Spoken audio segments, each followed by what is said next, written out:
அனைவருக்கும் வணக்கம். ரிஷபராசிக்காரர்களுக்கு பல வருடங்களுக்கு பிறகு கிடைக்க போகும் அற்புதமான நேரம் என்று சொல்லக்கூடிய வகையில் ரிஷபராசிக்காரர்களுக்கு எந்தெந்த நிகழ்வுகள் அமைந்துள்ளன, இனி தவறவிட்டு விடாதீர்கள். இழந்த அனைத்தையும் மீட்புடைய மாதமாக இந்த ஐப்பசி மாதம் மிகவும் சிறப்பாக அமைகிறது. ஐப்பசி மாதத்தில் கிரகநிலைகளின் அமைப்பை ஆராய்ந்து பார்க்கும் போது தொடக்கத்திலே ராசியின் நாதராக இருக்கக்கூடிய சுக்கிரன் நீச்சம் பெற்றிருந்தாலும் பிற்பகுதியில் மிக வலுவாக ஆட்சி பலம் பெறுகிறார். எனவே முற்பகுதியை காட்டிலும் பிற்பகுதியில் அதீத நன்மைகளை இந்த தருணத்தில் நிச்சயமாக சந்திக்க முடியும். எதிர்பாராத பொருளாதார ரீதியான உயர்வை சந்திக்கக்கூடிய நல்ல சந்தர்ப்பம் உண்டு. உத்தியோகத்தில் நீங்கள் எதிர்பார்க்கக்கூடிய நல்ல வேலை வாய்ப்பு உள்ளிட்ட பல நல்ல மாறுதல்கள் மிகவும் சிறப்பாக கைகூடக்கூடிய அற்புதமான வாய்ப்பையும் சந்தர்ப்பத்தையும் ஏற்படுத்தி கொடுக்கிறது. மனக்கலக்கம், மனக்குழப்பம், மனதில் இருக்கக்கூடிய அச்சம் போன்றவை நீங்கி மனதில் தெளிவு பிறப்பதோடு சுறுசுறுப்புடன் உற்சாகத்துடன் பல பணிகளை நிச்சயமாக ரிஷபராசிக்காரர்கள் செய்து முடிக்க முடியும். பொது வாழ்வில் இருப்பவர்களுக்கு புதிய பொறுப்பும் நீங்கள் எதிர்பார்க்கக்கூடிய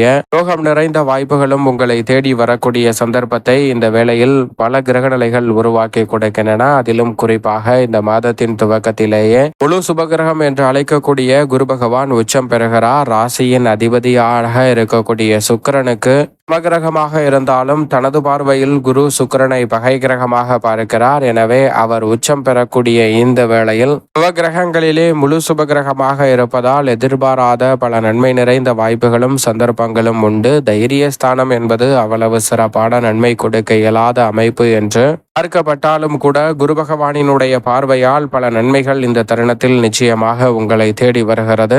பல வருடங்களுக்கு பிறகு கிடைக்கும் அற்புதமான நேரம் என்று சொல்லக்கூடிய வகையில் பல நல்ல மாற்றங்களை குரு பகவான் உச்சம் பெறுவதால், அதிசாரமாக உச்சம் பெறுவதால் ஏற்படுத்தி கொடுக்கிறார். எனவே ரிஷபராசிக்காரர்கள் தவறவிடாமல் பயன்படுத்திக் கொள்ளுங்கள். இழந்த சொத்துக்களை மீட்பதோடு மட்டுமல்லாது புதிதாக பல அசையும் அசையா சொத்துக்களை வாங்கக்கூடிய நல்ல சந்தர்ப்பமும் உங்களை தேடி வருகிறது. முன்னோர்களின் செயல்களில் இந்த தருணத்தில் திருப்திகரமான லாபம் கிடைக்கும். குரு பகவானின் அமைப்பு புதிய தொழிலை துவங்குதல், புதிதாக லாபத்தை மேம்படுத்துதல் போன்ற பணிகளை நிறைவாக மாற்றிக் கொடுக்கிறார். குரு பகவான் உச்சம் பெற்றிருப்பதால் எதிர்பாராத பல நன்மை நிறைந்த வாய்ப்புகள் உறுதியாகவே ரிஷபராசிக்காரர்களாகிய உங்களை தேடி நிச்சயமாக வருகிறது. சனி பகவானை பொறுத்த வரைக்கும் வக்ரகதியில் லாபஸ்தானத்தில் வலம் வருகிறார். நீங்கள் எதிர்பார்ப்பதை காட்டிலும் சனி மிக சிறப்பான அமைப்பில் வலம் வந்து கொண்டிருக்கிறாருங்க. இந்த வேளையில் ராகு மிக வலுவாக கர்மத்திலும், கேது சுகஸ்தானத்திலும் வலம் வருகிறார். நிழல் கிரகமான ராகு, கேது மற்றும் சனியின் அமைப்பு மிக சிறப்பான முன்னேற்றங்களை உறுதியாகவே ஏற்படுத்தி கொடுக்கிறது. எனவே நீங்கள் எதிர்பார்ப்பதை காட்டிலும் இந்த தருணத்தில் தொழில் வளம் சிறப்பாக அமையக்கூடிய நல்ல வாய்ப்பும் சந்தர்ப்பமும் வலுவாக கிடைக்க இருக்கிறது. எதிர்பார்க்கக்கூடிய பல நல்ல வாய்ப்புகள் தடை தாமதமின்றி உறுதியாகவே மிகவும் சிறப்பாக அமைகிறது. எனவே எதையும் சமாளிக்கக்கூடிய நல்ல வலுவான ஆற்றலும் சந்தர்ப்பமும் இந்த வேளையில் உறுதியாகவே உங்களை தேடி வருகிறது. அதோடு மட்டுமல்லாது இந்த தருணத்தில் நீங்கள் எதிர்பார்க்கக்கூடிய நல்ல பல வாய்ப்புகளும் சந்தர்ப்பங்களும் உத்தியோகம் மற்றும் தொழில் ரீதியாக மிகவும் சிறப்பான வாய்ப்பையும் சந்தர்ப்பத்தையும் ஏற்படுத்தி கொடுக்கிறது. உங்களுடைய கவலைகள் நீங்கி தொழில், வியாபாரம், உத்தியோகம் சார்ந்த பணிகளில் நீங்கள் எதிர்பார்க்கக்கூடிய லாபத்தை நோக்கி பயணிப்பதோடு மட்டுமல்லாது அற்புதமான நேரமாக அமைவதால் ஐப்பசி மாதத்தில்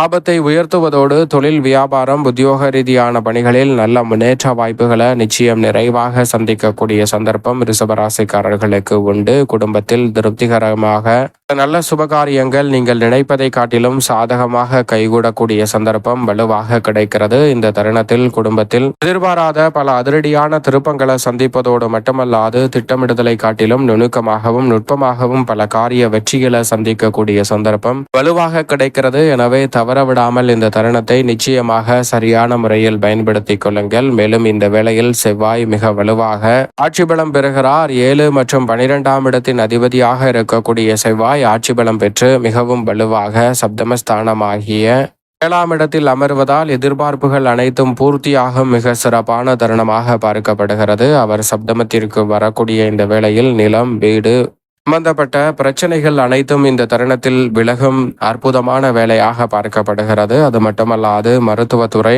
விளையாட்டுத்துறை, அரசியல் துறை மற்றும் ரியல் எஸ்டேட் துறை போன்ற துறைகளில் அதிரடியாகவும் தடாலடியாகவும் பல பணிகளை செவ்வாய் ஆட்சி பலம் பெறுவதால் மாற்றி கொடுக்க போகிறாருங்க. எதிர்பார்ப்பதை காட்டிலும் பல அதிரடியான வாய்ப்புகளும் சந்தர்ப்பங்களும் செவ்வாயின் ஆட்சி பலத்தின் காரணமாக சிறப்பாக சந்திக்கக்கூடிய நல்ல சந்தர்ப்பம் இந்த வேளையில் நிச்சயமாக ரிஷபராசிக்காரர்களாகிய உங்களை தேடி வருகிறது. எதிர்பார்த்த லாபம் வலுவாக தொழில்துறை வியாபாரத்துறையில் உண்டு. கலைத்துறை மற்றும் அரசியல் துறையில் அதிரடியான மாற்றங்களை சந்திப்பதோடு மட்டுமல்லாது இந்த வேளையில் விவசாயம் சார்ந்த பணிகளில் அனுகூலமாக எதிர்பார்க்கக்கூடிய முன்னேற்ற வாய்ப்புகள் திருப்திகரமாக அமைய போகிறது. விளைச்சலும் வருமானமும் அதிகரிக்கும். கால்நடை வளர்ப்பில் நல்ல முன்னேற்றம் உண்டு. மட்டுமல்லாது எந்த தொழிலை செய்தாலும் தொழில் ரீதியாக முடிவெடுக்கக்கூடிய விஷயங்களில் அனுபவஸ்தர்களை கலந்து ஆலோசித்து முடிவெடுப்பது சிறப்பானதாக நன்மை தரக்கூடிய வகையில் அமையக்கூடிய சந்தர்ப்பம் உண்டு. உடன் பிறந்தவர்களின் மத்தியில் திருப்திகரமான சூழல் வலுவாக கிடைக்கிறது. பொது வாழ்வில் இருப்பவர்களுக்கு பொற்காலம் என்று சொல்லக்கூடிய வகையில் அபரிவிதமான வாய்ப்பும் சந்தர்ப்பமும் இந்த வேளையில் கிடைக்கிறது. அது மட்டுமல்லாது குரு மங்கள யோகம் நிறைவாக கிடைக்கும் அற்புதமான வேளையாக பார்க்கப்படுகிறது. குரு பகவான் தனது பார்வையை செவ்வாயின் மீது பதிக்கிறார். ஆட்சி பலம் பெற்ற செவ்வாயின் மீது பதிவதால் குரு மங்கள யோகம் நிறைவாக கிடைக்கக்கூடிய இந்த வேளையில் எதிர்பார்ப்பதை காட்டிலும் இல்லத்தில் பல காரியங்கள் ஆரதப்பட்டை கிளிய போகிறது என்று சொல்லக்கூடிய வகையில் கைகூடும். இழந்த நிம்மதியையும் மகிழ்ச்சியையும் மீண்டும் பெறக்கூடிய வகையில் இந்த ஐப்பசி மாதத்தில் பல சுபகாரியங்கள் சிறப்பாகவும் நன்மை நிறைந்தவையாகவும் கைகூடக்கூடிய அற்புதமான வாய்ப்பும் சந்தர்ப்பமும் இந்த தருணத்தில் உங்களை தேடி வருகிறது. உடன் பிறந்தவர்களின் ஒத்துழைப்பு மிக சாதகமாக அமைவதோடு மட்டுமல்லாது ஆபத்தை உயர்த்தக்கூடிய வகையில் பல அற்புதமான வாய்ப்புகளும் சந்தர்ப்பங்களும் இந்த தருணத்தில் உங்களை தேடி வருகிறதுங்க. என்றைக்கோ நீங்கள் செய்த முதலீடு இந்த தருணத்தில் மிக பெரிய லாபத்தை ஏற்படுத்தி கொடுக்கும். குரு மங்கள யோகம் நிறைவாக கிடைப்பதால் தொட்டகாரியம் அனைத்தும் உறுதியாகவே வெற்றி பெறும் அற்புதமான வேலையாக இந்த தருணம் அமைகிறது. புனித பயணம் இரட்டிப்பு மகிழ்ச்சியை ஏற்படுத்தி கொடுக்கக்கூடிய வகையில் அமையும். சுக்கிரன் இந்த மாதத்தின் பிற்பகுதியில் உச்சம் பெறுகிறாருங்க. மாதத்தின் முற்பகுதியில் ராசியின் நாதர் நீச்சம் பெற்ற அமைப்பில் வலம் வந்த சூழலில் ராசியின் நாதர் பிற்பகுதியில் ஆட்சி பலம் பெறுகிறார். ஆட்சி பலம் பெற்று மிகவும் வலுவாக அமர்வதோடு மட்டுமல்லாது பல மாதங்களுக்கு பிறகு சூரியன் மற்றும் புதனுடன் இணைந்து வலம் வரப்போகிறார். முக்கூட்டு கிரகங்கள் ஒன்றிணையும் இந்த தருணம் என்பது எதிர்பார்ப்பதை காட்டிலும் அதிரடியான மாற்றங்களை மிகவும் சிறப்பாக உருவாக்கி கொடுக்கக்கூடிய அற்புதமான வாய்ப்பையும் சந்தர்ப்பத்தையும் இந்த வேளையில் உறுதியாகவே ஏற்படுத்தி கொடுக்கிறது. எனவே சரியாக இந்த தருணத்தை பயன்படுத்திக் கொள்ளுங்கள். எதிர்பார்க்கக்கூடிய சலுகைகள் உங்களை தேடி வரும். அரசாங்க சலுகைகள் கிடைப்பதோடு பொன்பொருள் சேர்க்கைக்கான நல்ல வாய்ப்பும் சந்தர்ப்பமும் இந்த தருணத்தில் வலுவாக கிடைக்கிறது. உங்களுடைய சிறு முயற்சி கூட அனைத்து காரியங்களிலும் வெற்றி வாய்ப்பை ஏற்படுத்தி கொடுக்கும். உத்தியோகத்தில் உங்களது உழைப்பிற்கேற்ற நல்ல பலன் நிச்சயமாக உண்டு. தொழில் செய்பவர்களுக்கு இந்த தருணத்தில் எதிர்பார்க்கக்கூடிய போட்டிகள் விலகும். பொது வாழ்வில் இருப்பவர்களுக்கு பொறுப்புகள் உங்களை தேடி வரும். உத்தியோகத்தில் இருப்பவர்களுக்கு ஊதிய உயர்வு கிடைக்கும். கலைஞர்களுக்கு பெயர் புகழ் பாராட்டு நிறைவாக கிடைக்கும் தருணமாகவும் மாணவர்களின் கல்வியில் முன்னேற்றம் கிடைக்கும் தருணமாகவும் பெண்மணிகளுக்கு பகை நீங்கி மகிழ்ச்சி நிறைவாக கிடைப்பதோடு பண தேவைகள் பூர்த்தியாகும் தருணமாகவும் பார்க்கப்படுகிறது. மேலும் இந்த தருணத்தை சாதகமாக மாற்றிக்கொள்ள உறுதியாகவே ரிஷபராசிக்காரர்கள் இந்த மாதத்தில் பிரதோஷ தினத்தன்று பிரதோஷ வழிபாட்டை மேற்கொள்ளுங்கள். நிறைவான முன்னேற்றமும் வளர்ச்சியும் தங்களுடைய வாழ்வில் பல வருடங்களுக்கு பிறகு நிச்சயமாக கிடைக்கும். தவறவிடாமல் பயன்படுத்திக் கொள்ளுங்கள் ரிஷபராசிக்காரர்கள்.